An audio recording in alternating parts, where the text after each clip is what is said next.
Reading with your kids. Hola, ni hao, konnichiwa, assalamu alaikum, bienvenidos. Hi, my name is Jedley, and this is the Reading with Your Kids podcast and iTunes #1 kids and family podcast. Thanks to your help and support. We have a wonderful, wonderful guest today. We talk about so much. Our guest is Alexandria La Faye. She is the author of No Frogs in School. Oh, I am so excited about this podcast, ladies and gentlemen. It's not oftentimes that I get a chance to talk to a real-life college professor. When I was in college, they didn't really want to talk to me. They always send me down to the office. I didn't think they could do that in college, but they did. Anyways, she is the author of a whole slew of wonderful books. Her most recent children's book is called No Frogs in School. Please welcome to the show Associate Professor at Greenville University and Summer Professor at Hollings University. It's Alexandria La Faye. Alexandria, how are you? I'm doing great, and here's a sneak peek at No Frogs in School. Yes. The book I'm promoting today. Excellent. And I definitely wouldn't send you to the office, I promise. Well, you've never had me in class, so you know. I was actually, you're not going to believe this, and I can't believe I'm saying this while we're recording. I was actually thrown out of Lamar's class when my wife was expecting our first. And I thought I was just, kind of breaking tension, and, people were laughing and smiling, but evidently the instructor didn't appreciate that. I frequently got called into the professor's office because I was intimidating the other students. Ah, okay. Yeah, and my idea, I wasn't intending to intimidate anyone. I was just trying to get a lively discussion going. Yeah, well, and that makes a lot of sense because right now you're a professor in children's literature. Not only are you an author, but you're a professor in children's literature. So we want to talk about that. But before we do, let's talk a little bit about No Frogs in School. Let us know about that great new book. All right, so No Frogs in School is about Bartholomew Botts, who loves pets. Hairy pets, happy pets, scaly pets too. He loves them so much, he can't go to school without one. And his beleaguered teacher, Mr. Patnose, is having difficulty explaining the rules of school in a way that Bartholomew will understand. When he says no frogs in school, Bartholomew brings a salamander. When he says no amphibians, he brings a hamster.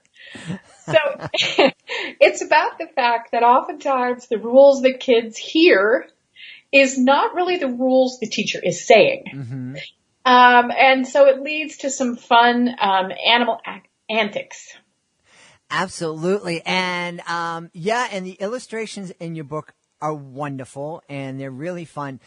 And that's an important. I think one of the things I love about children's books is oftentimes a really great children's book is not only entertaining and fun.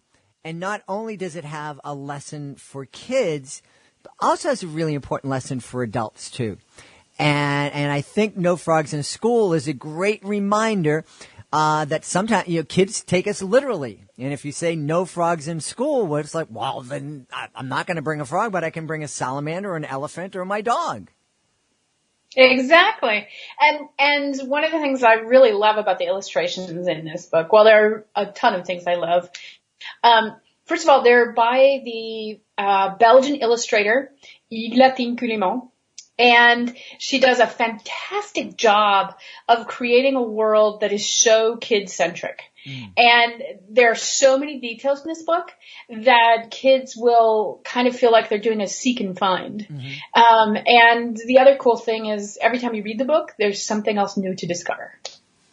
That's one of the things that when my son's now 25, but when he was a kid, in addition to reading books, he loved the CD-ROMs that were stories, and you could put them in, and every time you clicked on something, it did something.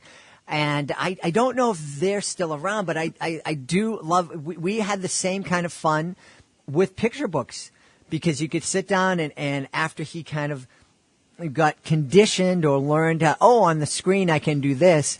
Well, you can't press a page on a book and get some. Although I guess there are some books that are coming out you can. Yes. But Exactly. But he couldn't do it with. Speaking of wonderful author illustrators from France and Belgium, Poke the Dot The Dot is a wonderful example of a book that plays with the idea of interactivity when it's really a static medium. Oh. But a lot of picture books come out on Kindle now. Right. And some of them are indeed interactive the way you describe. Right, yeah. Well, we had fun doing that ourselves. It's like, press the frog, what noise did the frog make? And so we had those kind of games, before the current technology was around. So I love it. I think we could talk for a long time about No Frogs in School, but one of the things you wanted to talk about, and it's why I'm so excited that you're here, is you wanted to talk to parents about building a culturally diverse library in your home, how to do it and why it's so important. Yes, very definitely. One of the things we have to realize is that picture books are a big part of how young children build a map of the world around them. Mm-hmm. So if the books that they read look like the world they know, then it just reinforces the world they already live in. On the other hand, if it doesn't look like the world they're in, then they feel as if their life isn't the real life. It isn't the normal life. Likewise, if they don't see diversity within the world that's created, they don't understand how rich and diverse the world around them really can be. Mm-hmm. So by having a diverse library, kids really get a much more accurate and complex view of the world. And a lot of times we make the assumption, well, if the kid in the book doesn't look like our kid, then our kid doesn't engage. But in reality, what the child is engaging with is what the narrator or protagonist of the story is doing.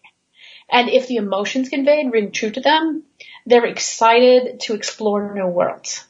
Kids love new things. They also love familiar things, which is why when they find a book they love, they'll have you read it and reread it until they've memorized it. Mm-hmm. And the other thing is that when you think about diversity, think about it in terms not just ethnicity. It's also family types, families with a mom and dad, families with a single parent, families that include a grandparent, mm-hmm. or two moms. Also class. For a very long time, children's books predominantly portrayed the middle and upper class. Mm-hmm. Almost all families were united, lived in a house, had a yard and a pet. But the reality is, nearly 80% of the children in the world live in another kind of housing environment, and that isn't always reflected. Finding books that do reflect that is reinforcing the lives of so many children. And I also think it's important to think about the art, because if the art we choose ourselves is because we like realism, well, if all children see is realism, then that creates a very narrow box for their artistic understanding. So if we use select books with a lot of different artistic styles, then kids learn to appreciate art in a lot of different forms. So when we're talking about a diverse family library, we're not only talking about characters who are Asian and white and black and Spanish, but also realistic books and books that have really kind of fantastical artwork and maybe some watercolors and some really vibrant graphics and whatnot. Yes, and also think about the fact that we can also pick picture books that take place in other parts of the world. Mm-hmm. The first teddy bear in Africa is one of my favorites. And so I think that when we think about diversity, we need to think about it in a much broader sense of the term. For instance, before the interview started, you and I were talking about Appalachia. Mm-hmm. The culture of Appalachia within the southern part of the United States is a very diverse and rich culture that is frequently not portrayed in picture books, which is one of the reasons I portrayed it in Walking Home to Rosie Lee, which is actually the story of a young boy who was born into slavery and his mother was sold away from him. And unfortunately his father died. So he is traveling the roads of the South trying to find his mama, Rosie Lee. And one of the reasons I chose that subject matter is because it's such a heroic effort that so many families went through at the end of the Civil War that wasn't portrayed in children's literature. So one of the other elements of diversity is historical diversity. What periods of history do kids not know about? The sad fact is that in current research, they're discovering that many of today's children are unfamiliar with the Holocaust. And so it's very important that we portray history in books for kids. And that when we do it, we don't shy away from subjects that make us uncomfortable or shy away from chapters of history we would rather forget about. Because it's those very chapters that we need to be aware of so we don't repeat them. You know, you bring up a really, really important point.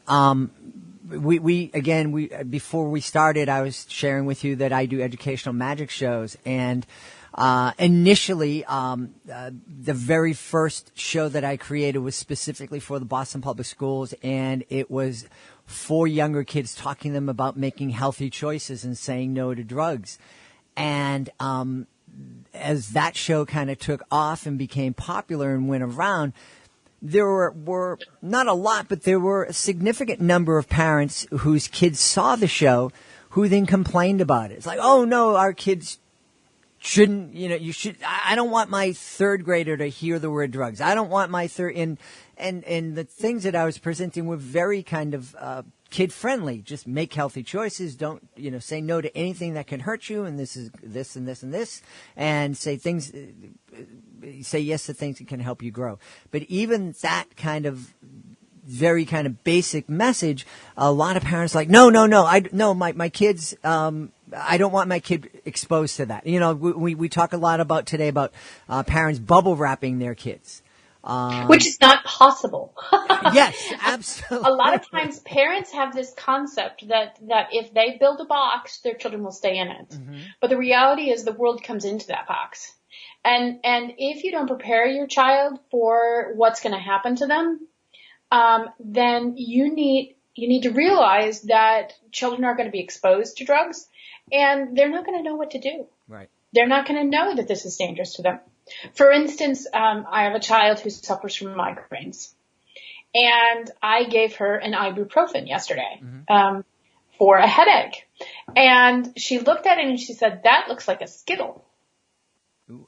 And the reality is, if the child doesn't know that this is a pill and not a candy, they will consume it. Right. And so we can protect our children by giving them healthy cultural messages and the things we choose to show them in movies and books and games. But the reality is we also have to prepare them for the difficulties they're going to face on the street. Right. And also the different situations they're going to experience. And you were talking earlier about different types of families. And you specifically mentioned a family where a kid may have two moms. Now there are listeners out there who are like, no, this is wrong. This is against my religion. And I'm not one to say whether your religion is right or wrong, but in my religion, we're meant to accept people, and we may not approve of your particular behavior or lifestyle, whatever, but I still need to show you respect. And understanding, and I still need to treat your child with respect and understanding. And I think this is a great way we can share with our kids is to read these books and talk about those issues. Definitely. There's a concept called EMIC. It's EMIC, okay. And it comes from anthropology. And it basically means rather than looking at a culture from an outside perspective looking in, you look at a cultural element as the culture itself would look at it. And when we take the emic perspective, we begin to understand how the people who practice this cultural tradition see this cultural tradition. Take, for example, viewing movies. For many African Americans, viewing a movie means talking to the screen. And that is part of a call and response tradition that dates back to their African foundations and was carried into the United States through, unfortunately, experiences like singing in the fields. But it was a huge part of their worship experience and a part of how they were linguistically trained to speak. So call and response is a central component of linguistics and communication in the African American culture. But there are many people who don't have that as part of their tradition, who like the audience to be quiet while they're watching the film. And I think it's important for when you're in a theater or in a group situation like that, you need to think about why is it that these people are talking to the screen. For instance, my best friend in high school was born without eyes. So when we went to movies together, I would explain what was happening. And frequently the people who were sitting around us were like, will you please be quiet? And then someone would say, the person next to her can't see. And they're like, oh. So again, it would be an example of how taking the emic perspective allows you to understand the tradition behind what is happening, rather than judging people based on your own cultural traditions.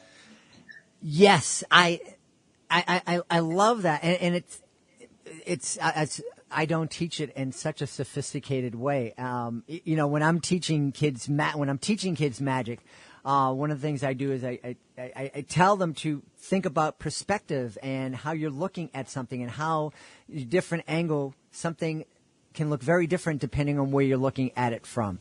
And I have a very, very simple thing where a cup is floating in the air, and from the angle that you and I are kind of looking at us on, it looks incredibly magic. But if I turn my body just 15 or 20 degrees one way or the other, now it's, that's not magic at all. And, so I'm teaching that so that kids understand angles in terms of performance, but also just sharing with them, hey, before you judge something or judge somebody, maybe you want to take a look at what they're seeing and how they're looking, what perspective they're looking from. Exactly. And also understanding that while we celebrate diversity and we want people to be able to make their own cultural choices and to be validated for who they are as an individual, we also want to find what connects us humanely. And how we can work together to use the unique skills we've been given to make the world a better place. Absolutely. Make the world a better place. It's one of the ways I end a lot of shows is thanking parents thanking them for taking the time to help the world be a better place by sitting down and reading with their kids. And that is so true, because so much of what kids encounter in books makes them more kind, more compassionate. One of the things they've discovered about the role of literature in the construction of people's neural pathways and things like that is that people who are readers are often more empathetic and understanding of others. And I think that empathy is a huge part of how we can learn to do things as a community rather than trying to get ahead. That's really, really fascinating. Now, what is it, or have they discovered, why is it that those neural pathways are created, those empathetic neural pathways are better created through reading as opposed to sitting and watching TV? It has to do with the level of neurological activity while you're reading. The amount of input that is provided through watching a television show is enormous in comparison to reading. When you're reading, you're building a huge portion of the world created. Interestingly enough, I frequently talk to my students about the fact that writing is a magic trick. It's taking squiggly lines on a page and making your audience believe it's real, which is a big part of what magic is. And so one of the reasons that literature creates empathy in a way that watching film or television does not is because the illusion of reality that exists in a book happens inside the reader's mind.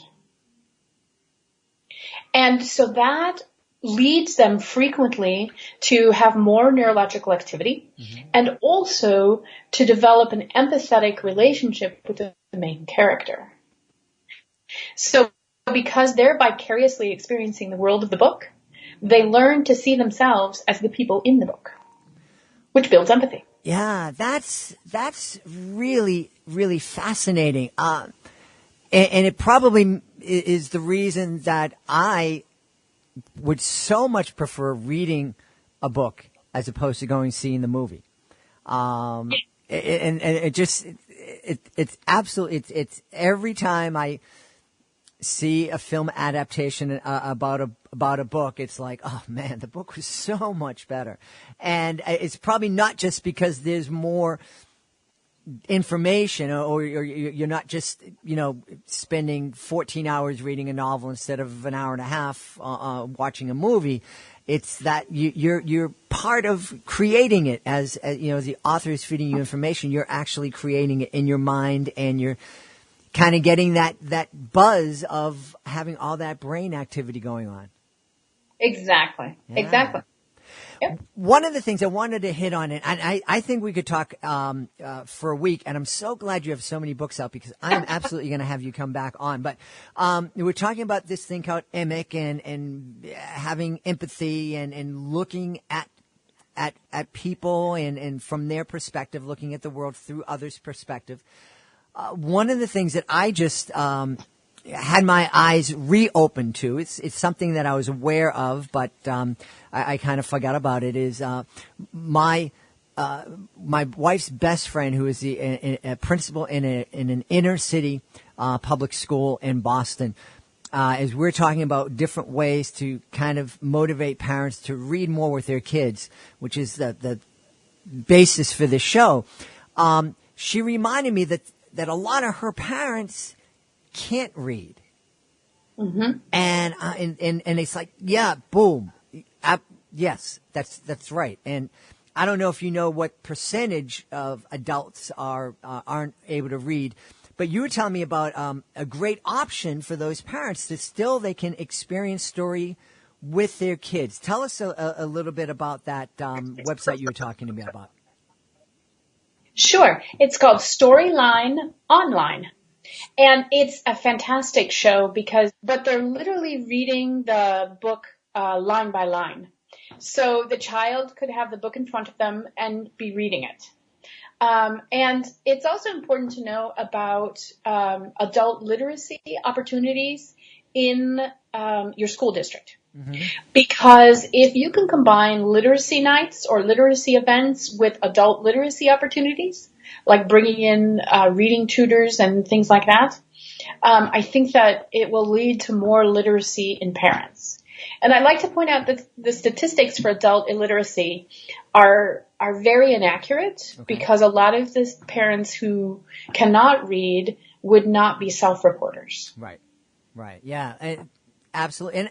And I imagine too, there's a lot of people who wouldn't fall into the the illiterate class or not literate class or category, who aren't comfortable reading. They can read, and they can read enough to follow a map or fill out an application, but it's something that they struggle with, so they're not going to feel comfortable sitting down and reading a storybook with their kids. Exactly. The sad fact is that there's a lot of pride tied up in the issue of reading, mm-hmm, which is sadly why many children have difficulty gaining fluency. They're afraid of what other people are going to think when they read out loud. Mm-hmm. Which is why programs like Library Dogs is fantastic. And I believe that's librarydogs.org. And that's where children gain fluency in reading by volunteering for things like the Humane Society and reading to dogs. Or the Humane Society brings the dogs to the library and the kids read to them. And I'd like to point out that even though those programs are predominantly targeted towards children, I know plenty of adults who would really enjoy being able to read a book to a dog. Yeah. And, I'm going to say this and someone might take it the wrong way. And if you do, I apologize. Before I was able to make a living as a performer, I had come from a social work background in a school, serving kids with severe developmental disabilities. Hired me. They needed somebody who could get out in front of people and talk and advocate for the kids in a fun way to bring these kids who were 10, 11, 12, 16 years old, but still functioning on a 6, 8, 10-month-old level. They had very severe developmental disabilities. And they just saw me as outgoing, and you can get out there and you can help the kids interact and help them interact with kids their own age. And one of the things that we did is I just had this flash, and I remembered tutoring kids in school with reading. And so I went to an inner city public school where I knew there were going to be kids who needed practice reading. And I said, hey, some of those readers, how about they read to my kids? Because my kids love having stories read to them. And it was a huge success. The kids in that public school who struggled, who avoided reading, they jumped all over it. And they loved sitting down and reading to their friends. And the kids at my school ate it up because they just loved having one of their peers talk with them and interact with them. And it was this beautiful experience that was successful beyond anyone's expectation. So, reading, if you're in a local public school and you're looking for different ways to motivate your kids, maybe you can connect them with the school for kids with severe developmental disabilities. Let them read to each other. Let them experience that friendship together. It's, so excuse me. I didn't mean to go on and on. No. And you can also do it where you have the fourth graders read to the first graders. Yes, it's something that happens in. I don't see it happening in public schools anymore, but it's absolutely something that happens in a lot of Catholic schools that I visit and some other private schools. I'm not sure why public schools have don't do it. I think it depends on the public school because the school that our girls go to, they do it. Excellent. Well, one of the things I want people to do is to visit your website. So we talked about Storyline Online and we talked about all these other great websites. We need to talk about your website. Where can folks connect with you? Well, in many places. One, I have a website, which is www.alafaye.com. And LaFaye spelled Lafaye. But I also have a fun Facebook page, and it's called Sylvanosity. Sylvan, Sylvan, is a Latin word for tree or forest. So it's Sylvanosity, Sylvanoscity. And if you do an online Google search for just Sylvanosity, it'll come up. It's called Sylvanosity, a creative community with A. La Faye. So Sylvanosity, you kind of broke up a little bit. So Sylvanosity, Sylvanosity, Sylvanoscity. Yep. Sylvanosity, that's on Facebook. Yep. Awesome. Well, we are going to be connecting there. We're going to have all those links. And I'm real excited because I think we kind of got a commitment for Alexandria to come back. That would be great. I actually have a picture book coming out this January called Follow Me Down to Nicodemus Town. It's one of those forgotten chapters of history. Over 40,000 African-American homesteaders settled in Kansas, Nebraska, and Oklahoma. And this book looks at an all African-American community in Kansas known as Nicodemus. Wow. All right. Well, it's a deal. Alexandria La Faye. She is the author of No Frogs in School. We talked about that at the beginning of the show. Don't forget about that. That's a great, great picture book. You absolutely want to check that out. She is showing me the picture book again. Great illustrations. And I'm glad you said the illustrator's name because I never would have been able to say it as pretty as you did. I actually connected with her over Facebook because I wanted to know how to pronounce her name. I also wanted to ask you, did you realize that you share an avocation with Charles Dickens? I did not. Tell He me. did magic shows for children. Did he Wow, talk about great company. Yeah, I actually went to how they have those historic villages with Christmas events. Mm-hmm. There was a musician or magician who specializes in playing the role of Charles Dickens. So he dresses up and does the tricks Charles Dickens did. Fabulous. This is like, it figures, a college professor. I come away from our conversation with homework, but I'm going to look forward to this homework. I'm going to look forward to this. So we've had such a great time talking to Alexandria La Faye. Check out her website, alafay.com. Also check out her Facebook page, Sylvanosity. And make sure you stay in touch with us here on the Reading with Your Kids podcast because Alexandria is going to be back. Alexandria, No Frogs in School, thank you so much for being part of our show today. Thank you so much for having me. Please be sure to join us for the next edition of the Reading with Your Kids podcast. Our guest will be Timothy Young, author and illustrator Timothy Young. Hey, want to thank Alexandria La Faye for being here today. She is going to be back in an upcoming episode. We also want to thank you. Thank you so much for taking the time to join us today. And as always, thank you so very, very much for taking the time to help make the world a better place by reading with your kids. I'll be looking for the next episode of the Reading with Your Kids podcast.